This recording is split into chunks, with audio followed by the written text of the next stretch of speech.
Dalam beberapa menit ke depan, kamu mungkin akan melihat sesuatu yang selama ini kamu abaikan, atau bahkan kamu sengaja tidak ingin melihatnya. Bayangkan ini, kamu sedang berbicara dengan seorang wanita. Dia tersenyum, dia mendengarkanmu lebih lama dari orang lain. Dia tertarik pada hal-hal kecil tentangmu, dan entah kenapa, kehadirannya terasa berbeda. Tapi ada satu hal yang membuat semuanya menjadi rumit. Dia sudah menikah. Sekarang pertanyaannya bukan lagi, apakah dia ramah? Tapi, apakah ada sesuatu yang lebih dalam di balik itu semua? Karena kenyataannya, ketertarikan emosional tidak selalu muncul di tempat yang seharusnya. Dan yang lebih berbahaya, itu jarang diungkapkan secara langsung. Wanita, terutama yang sudah menikah, tidak akan datang dan berkata, "Aku menyukaimu." Tidak, mereka akan menunjukkannya secara halus, melalui perhatian, melalui energi, melalui pola perilaku yang hanya bisa kamu rasakan jika kamu cukup peka. Tapi disinilah banyak pria melakukan kesalahan. Mereka salah membaca, mereka terbawa perasaan, atau lebih buruk, mereka masuk ke situasi yang secara emosional dan moral bisa menghancurkan banyak hal. Jadi dalam video ini, kita tidak akan berbicara tentang cara mendapatkan dia. Kita akan membahas sesuatu yang jauh lebih penting. Bagaimana mengenali tanda-tanda psikologis bahwa seorang wanita yang sudah menikah mulai tertarik secara emosional padamu. Apa yang sebenarnya terjadi di dalam pikirannya. Dan yang paling penting, bagaimana kamu harus bersikap sebagai pria yang sadar, tenang, dan memiliki kendali. Karena pria yang kuat bukan yang mengikuti emosi, tapi yang memahami dan mengendalikannya. Sekarang perhatikan baik-baik. Hal pertama yang harus kamu pahami adalah ini. Ketertarikan tidak selalu tentang niat. Seringkali itu tentang kondisi emosional. Seorang wanita yang sudah menikah bisa saja merasa kesepian, tidak dipahami, atau kehilangan koneksi emosional dalam hubungannya. Dan ketika dia bertemu seseorang yang membuatnya merasa didengar, dihargai, dan nyaman, perasaan itu bisa muncul tanpa dia rencanakan. Itulah kenapa sinyalnya seringkali membingungkan. Karena di satu sisi, dia ingin menjaga batas. Tapi di sisi lain, dia juga menikmati kedekatan itu. Ini bukan tentang satu pesan atau satu percakapan. Ini tentang pola. Dia selalu menemukan alasan, sekecil apapun, untuk berbicara denganmu. Awalnya mungkin sederhana, tanya hal kecil, komentar ringan, atau sekadar menyapa. Tapi perlahan, frekuensinya meningkat. Dan yang menarik adalah dia tidak benar-benar ingin percakapan itu cepat selesai. Dia memperpanjangnya, dia menambahkan topik, dia menjaga aliran komunikasi tetap hidup. Secara psikologis ini disebut investment of attention, di mana seseorang mulai menginvestasikan waktu dan energi kepada orang yang secara emosional mulai berarti baginya. Perhatikan ini dengan sangat hati-hati. Cara dia berbicara denganmu tidak sama dengan cara dia berbicara dengan orang lain. Nada suaranya lebih lembut, tatapannya lebih lama, dan reaksinya lebih emosional. Dia tertawa lebih mudah, dia terlihat lebih hidup saat bersamamu. Kenapa?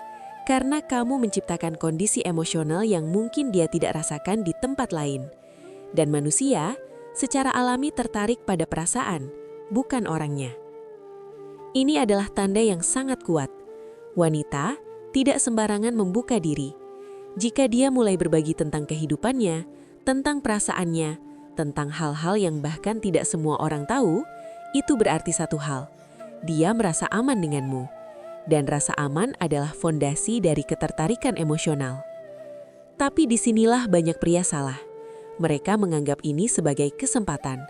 Padahal sebenarnya itu adalah tanggung jawab. Ini bukan sekadar curhat biasa. Perhatikan pola dan intensitasnya. Jika dia mulai sering membicarakan ketidakpuasan, kurangnya perhatian, atau konflik dalam hubungannya, itu bisa menjadi tanda bahwa dia mencari pelarian emosional. Dan kamu tanpa sadar menjadi tempat itu. Secara psikologis ini disebut emotional displacement, di mana kebutuhan emosional yang tidak terpenuhi dialihkan ke orang lain. Ini hal yang halus, tapi sangat jelas jika kamu peka. Dia mengingat hal-hal kecil tentangmu. Dia peduli dengan keadaanmu. Dia memperhatikan perubahan kecil dalam hidupmu, lebih dari yang seharusnya. Perhatikan ini dengan sangat serius. Semua tanda ini bukan berarti kamu harus bertindak. Justru sebaliknya, semakin kamu memahami ini, semakin kamu harus tenang, sadar, dan menjaga batas. Karena pria yang bernilai tidak mengambil keuntungan dari situasi yang lemah. Dia memahami, dia mengendalikan diri, dan dia memilih jalan yang benar. Ingat ini, ketertarikan emosional bisa terjadi, tapi tindakan selalu pilihan. Dan pilihanmu menentukan siapa dirimu sebagai pria. Sekarang kamu tahu bahwa tidak semua perhatian itu biasa dan tidak semua kedekatan itu aman. Pertanyaannya adalah, apakah kamu akan menjadi pria yang terbawa situasi atau pria yang memahami dan mengendalikan dirinya? Jika kamu merasa video ini membuka cara pandangmu, like video ini, subscribe untuk konten psikologi pria yang lebih dalam, dan tulis di komentar, "Saya paham sekarang." Karena semakin kamu memahami dinamika ini, semakin kuat kamu sebagai pria. Sekarang kita masuk ke lapisan yang lebih dalam. Karena jika kamu hanya melihat tanda-tandanya di permukaan, kamu akan selalu bingung. Tapi jika kamu memahami apa yang sebenarnya terjadi di dalam pikirannya, kamu tidak hanya melihat, kamu mengerti. Ini sangat halus, tapi sangat kuat. Dia mulai menanyakan pendapatmu, bukan hanya tentang hal umum, tapi tentang dirinya. Menurut kamu, aku orangnya gimana? Kalau aku di posisi itu, kamu bakal gimana? Pertanyaan-pertanyaan ini bukan kebetulan. Ini adalah cara bawah sadar untuk mencari validasi emosional. Dia ingin tahu bagaimana kamu melihatnya. Dia ingin tahu apakah dia berarti bagimu. Dan di titik ini, hubungan itu sudah mulai bergerak dari sekedar kenal menjadi sesuatu yang lebih personal. Sekarang perhatikan ini. Jika kamu menyebut wanita lain atau terlihat dekat dengan orang lain, reaksinya berubah. Mungkin dia tidak marah, tapi dia menjadi sedikit dingin, atau diam, atau berubah sikap. Ini disebut micro-jealousy response, bukan cemburu besar, tapi cukup untuk menunjukkan bahwa dia mulai peduli lebih dari yang seharusnya. Dan ketika seorang wanita mulai merasa terganggu oleh perhatianmu ke orang lain, itu bukan lagi netral. Ini adalah tanda psikologis yang sangat kuat. Tanpa sadar, dia mulai menyukai hal yang kamu sukai. Dia mulai tertarik pada topik yang kamu bahas. Dia bahkan mulai menyesuaikan cara bicara, gaya komunikasi, bahkan humor. Ini disebut mirroring. Dan mirroring bukan dilakukan secara sadar. Ini terjadi ketika seseorang secara emosional ingin terhubung lebih dalam. Semakin sering ini terjadi, semakin jelas bahwa kamu bukan sekadar orang biasa baginya. Tidak semua orang diizinkan masuk kehidupan pribadi seseorang, tapi jika dia mulai menceritakan rutinitas hariannya, mengajakmu masuk ke lingkaran kehidupannya, membagikan momen-momen personal, itu berarti satu hal. Dia mulai memasukkanmu ke dalam dunianya. Dan ini bukan langkah kecil. Ini adalah bentuk kedekatan emosional yang biasanya hanya diberikan kepada orang yang dia percaya atau dia rasakan. Sekarang coba ini, sedikit menjauh, kurangi komunikasi, kurangi respon, dan perhatikan reaksinya. Jika dia benar-benar hanya bersikap ramah, tidak akan ada perubahan. Tapi jika ada sesuatu, dia akan mulai mencari, dia akan bertanya, dia akan mencoba mengembalikan koneksi itu. Kenapa? Karena manusia tidak mengejar orang. Mereka mengejar perasaan yang mereka rasakan saat bersama orang itu. Dan jika dia kehilangan itu, dia akan mencoba mendapatkannya kembali. Sekarang kita masuk ke bagian yang jarang dibahas. Tapi paling penting, kamu harus bertanya pada dirimu sendiri. Kenapa ini terjadi?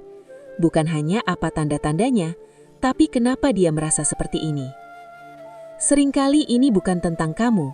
Ini tentang kekosongan emosional dalam hubungannya. Kurangnya perhatian, tidak adanya koneksi yang dalam, atau sekadar dia merasa hidup kembali saat bersamamu. Dan kamu menjadi simbol dari semua itu. Disinilah banyak pria jatuh. Mereka berpikir, Dia menyukaiku. Berarti ini kesempatan. Padahal itu bukan kesempatan. Itu adalah situasi yang rentan. Karena kamu tidak hanya berurusan dengan perasaan, tapi juga dengan komitmen, kehidupan orang lain, dan konsekuensi jangka panjang. Pria biasa akan terbawa situasi. Pria lemah akan mengejar validasi dari situasi ini. Tapi pria berkelas, dia melakukan hal yang berbeda. Dia tetap tenang, dia tetap menghargai batas. Dia tidak memanfaatkan, tapi memahami. Karena dia tahu, daya tarik sejati bukan tentang mendapatkan siapa saja, tapi tentang mengendalikan diri, bahkan ketika kamu bisa. Ingat ini baik-baik, tidak semua koneksi harus dilanjutkan, tidak semua ketertarikan harus direspon, dan tidak semua perhatian adalah sesuatu yang sehat untuk diikuti. Kedewasaan seorang